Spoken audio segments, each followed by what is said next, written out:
This is Jim, And Ralph. and this is Psychology Takeaway, where we try to understand the psychological research of the day and make sense out of it. And today we have a guest, Ralph.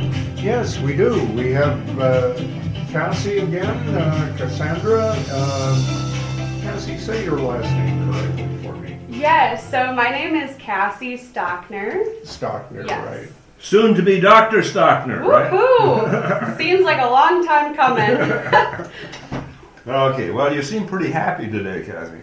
Yeah. Maybe it's because you see a light at the end of the tunnel, I don't know. Yeah, I think there's a lot of truth to that. Okay, and it's not an oncoming locomotive, right, Ralph? Right, Okay. yeah, that's, in my experience, it often is. I could see that on your face. Well, today we're going to talk about, we're laughing all of a sudden. We must like our job here, Ralph. We do. Okay, well, I wonder why. It must be the curlers that we get to eat, right? Right. Okay. Today we are going to talk about happiness.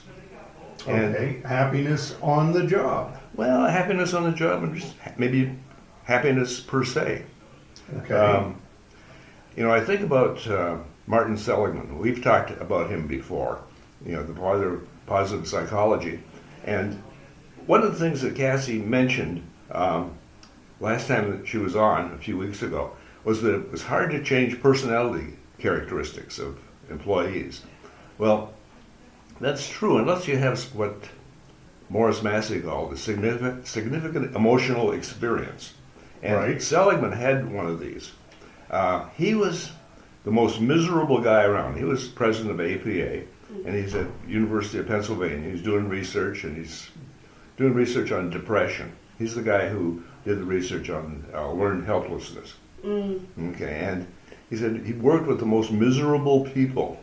And one day his daughter said to him, Dad, I gave up something for Lent. How come you're so grumpy? Can't you give that up? And it was like getting hit in the head with a 2x4 for Seligman. That for him. Now, he began to shift his emphasis from depression and helplessness to more positive stuff in psychology. And in the Learn More section, we've got a TED Talk by him where he's talking about happiness. And he says there are three kinds of happiness.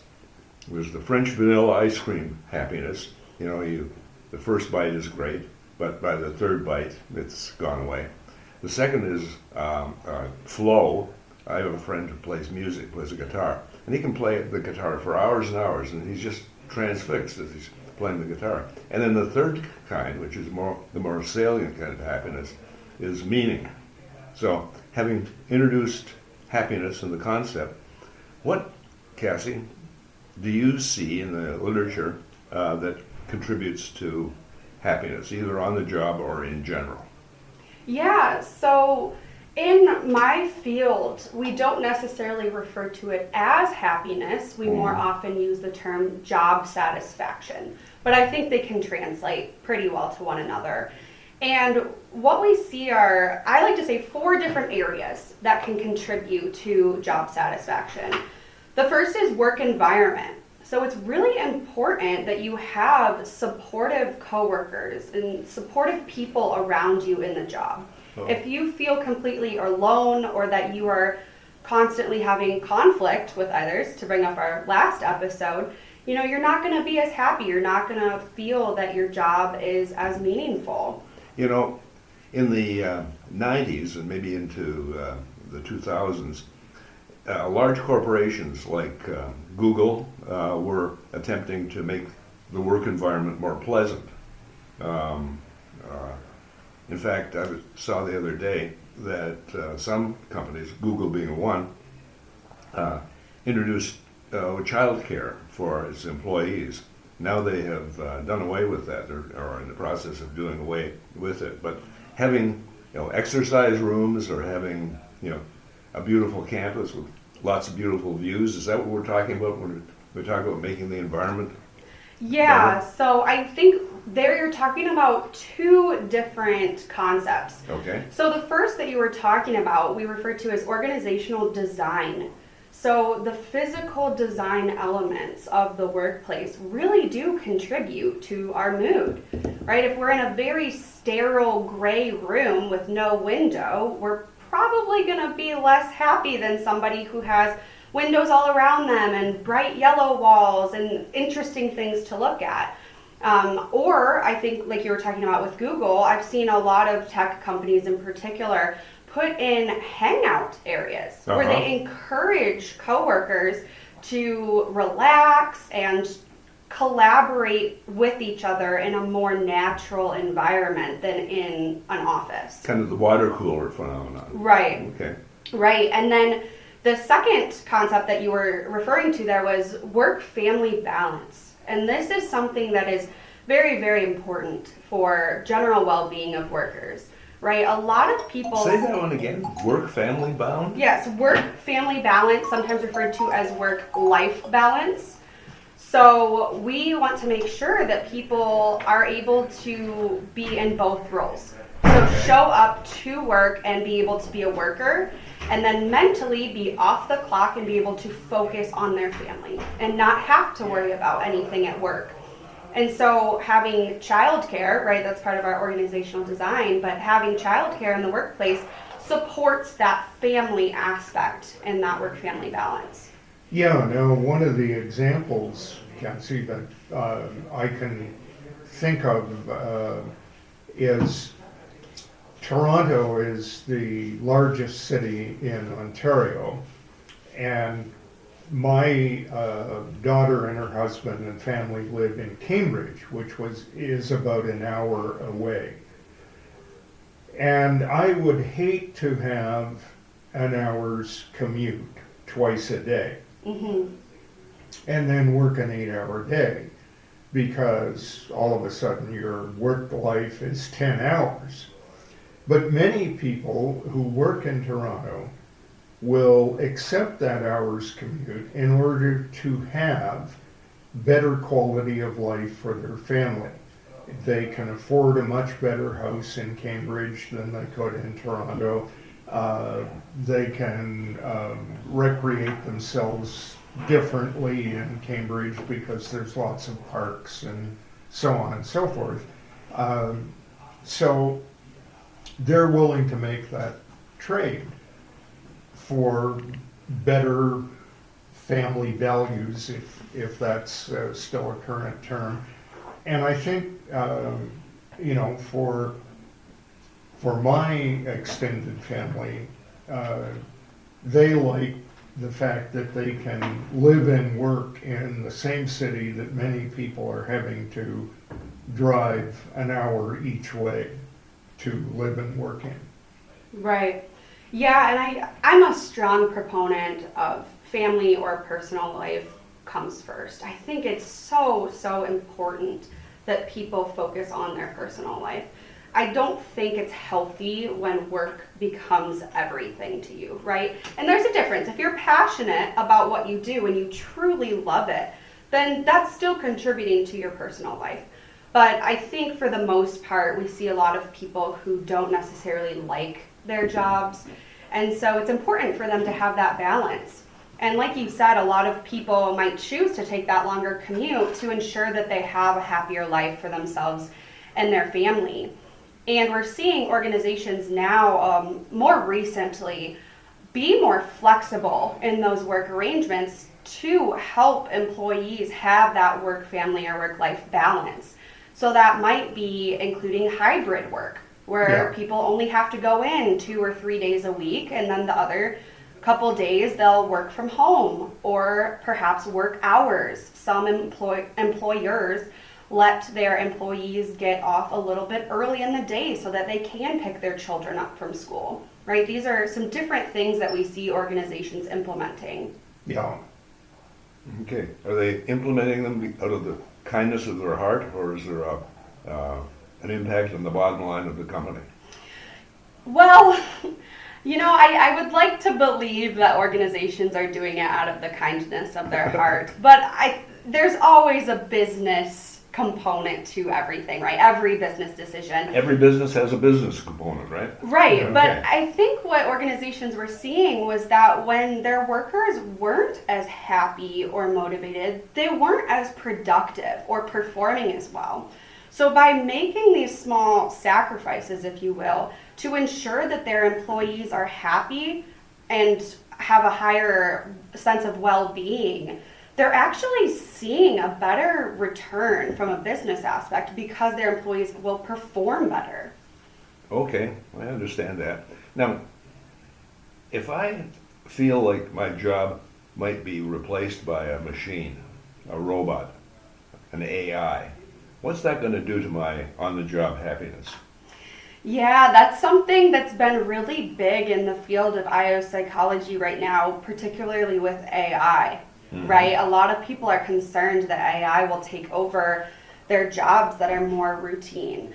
And I will say that based on the research that we've seen, people should not be as worried, right?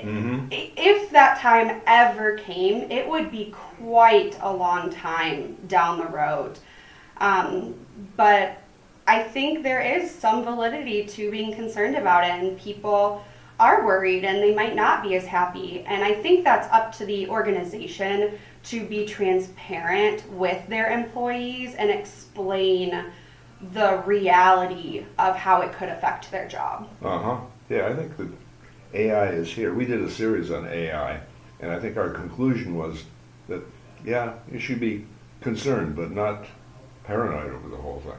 Right. Yeah, we forget that a lot of aspects of our jobs require thought. And thought that AI machines can't necessarily make, right? There are a lot of decisions that humans make that are really important in the way that we are completing our jobs.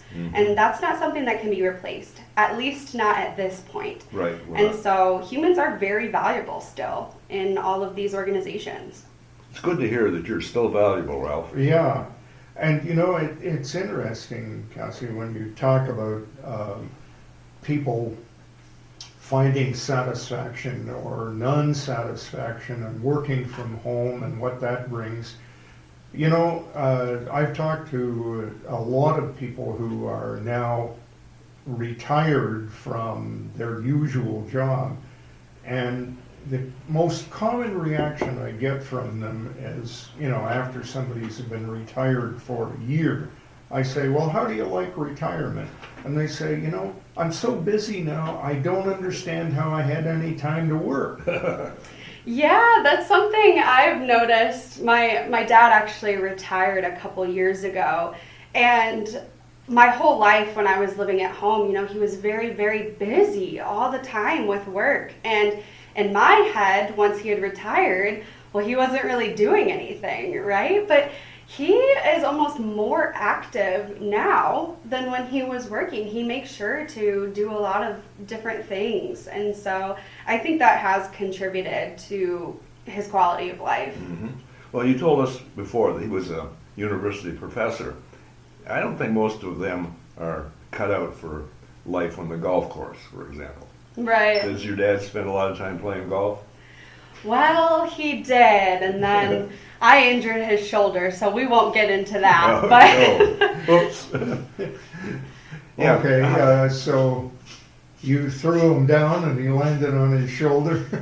yeah, so but no, you know, even if he could, right? Even if he could golf all the time, he wouldn't. Yeah. He Yeah. volunteers at different organizations. He stays really busy. And it's funny, it really means a lot to him. And I think we see that with a lot of people who retire. And in general, those who do make sure to stay busy are happier because at that point in their lives, they're able to pursue things and keep themselves busy with things that are meaningful to them. You know, we spend a lot of time with, you know, happiness. We've talked before about, you know, getting the first job. But a lot of our listeners are probably at the cusp of retirement. Maybe we should do a show on, or a series on retirement someday. We could do that, Jim, you know, and one of the things that I think we could use as perhaps a valid example is some of the stuff that you and I are doing, podcasting, constructing CEs and so on, that we are doing on our own time and essentially for no money. That isn't the way we planned it, but that seems to be the way it's going. But it's fun to do, and we're doing it for satisfaction and interest. Yeah, so it contributes to happiness. Okay, where are we now with the 4 things? Oh, yes. Okay, so we talked about work environment a little bit and then about work-life or work-family balance. Balance, yeah. Another area that we see is career development. So for a lot of people, it's important that they have different opportunities available for them within the organization to learn and grow. Right? Nobody wants to feel like they are stagnant or will be stuck in the same position at their organization for the rest of their life. Assembling widgets or whatever, right? Right. People want to know that there is a projection, right? An upward projection, that they will continue to succeed and move up in the organization. And part of that is those career development opportunities, right? So a lot of organizations will create training sessions, or they will pay for employees to take courses or get certifications so that their employees can learn new skills or increase their knowledge base, and that they can move up in the organization. Yeah, well, Ralph and I and your dad have worked at the university level for all our careers. And at the university level, that's what happens. You know, we're given all sorts of opportunity to learn and expand.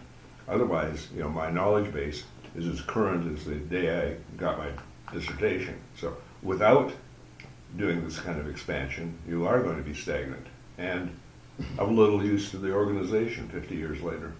Right? Yeah, and one of the interesting things, and I'm sure somewhere along the line everybody runs into this one professor who walks in day one, puts down their same yellowed notes that they taught from 25 years ago and starts their first lecture day one the same place they did 25 years ago. Now, that's an incredibly bad model, and it shouldn't happen in the university environment, but it does. Some people just naturally say, I'm retired in place day one of my career. Okay. Yeah, and I, as a graduate student here at CMU, I also teach undergraduate courses. And for a variety of reasons, I can relate to what you had just said. When I had first started, of course, I was nervous. It was my first Right. class, and a lot of times graduate student professors will get syllabi from previous professors who have taught the course. And it's very easy to just structure it exactly the same way and teach it the same way every semester. But I found that each semester, as I taught more and more, as I taught different courses, I started to change things up. I started to add my own twist to it, pull in my own examples from modern society, right? And so I saw that I enjoyed it so much more than just doing a routine lecture that had been done by everybody else. Mm-hmm. Yeah. So independence and autonomy, again, that's a big thing. Now, we've gone through 3 of them. You said we had 4. Yes, so one that, I guess we've touched a little bit on it, but job characteristics. So skill variety, the autonomy that you just mentioned, feedback from employers is a really big thing. People like to know that the job they're doing means something, that they have control over the job that they're doing, and that they get that validation that they're performing the job well. You know, Yeah. it's interesting, Cassie, you used the term validation. I was just looking at a thing on management and how management can validate workers. And a lot of people think that, you know, this has to be some sort of formal twice a year evaluation or something. But workers seem to appreciate, you know, somebody from management walking through the office and saying to them, I read your memo, good work. You know, it doesn't have to be anything huge or significant in terms of formality. It can just be a word. I would argue that that might be the most important kind of feedback. I would You know, agree. The once a year formal feedback, you know, everybody's got such a high level of anxiety. The boss is anxious, the employee is anxious, and very seldom does anything, you know, concretely get done. Whereas the attaboy, attagirl, you know, seems to be, you know, something good. Last time when we talked, I mentioned a popular song by Alan Jackson. It's 5 o'clock somewhere. He's, you know, I haven't had a break in a year. The boss has driven me over the, you know, over the limit, and I think just some kind of human feedback goes a long, long way. Right, I would agree. It's that continuous learning cycle, right? It is really important for people to hear frequently that they are doing well. Well, you have certainly done well in our conversations, Cassy. I want to thank you for, you know, taking time out today to listen to Ralph and I and talk with Ralph and I. Yeah, well, thank you for having me. Well, it's been really fun, Cassie, and maybe in a few months when we can say you're Dr. Stockner, that we'll have you back and you can talk about some of your experiences as a brand new PhD, what it's like to face the work world. Sounds great. Okay, so until the next time, this is Jim And Ralph, and Cassy saying, keep your stick on the ice. because We're all in this together.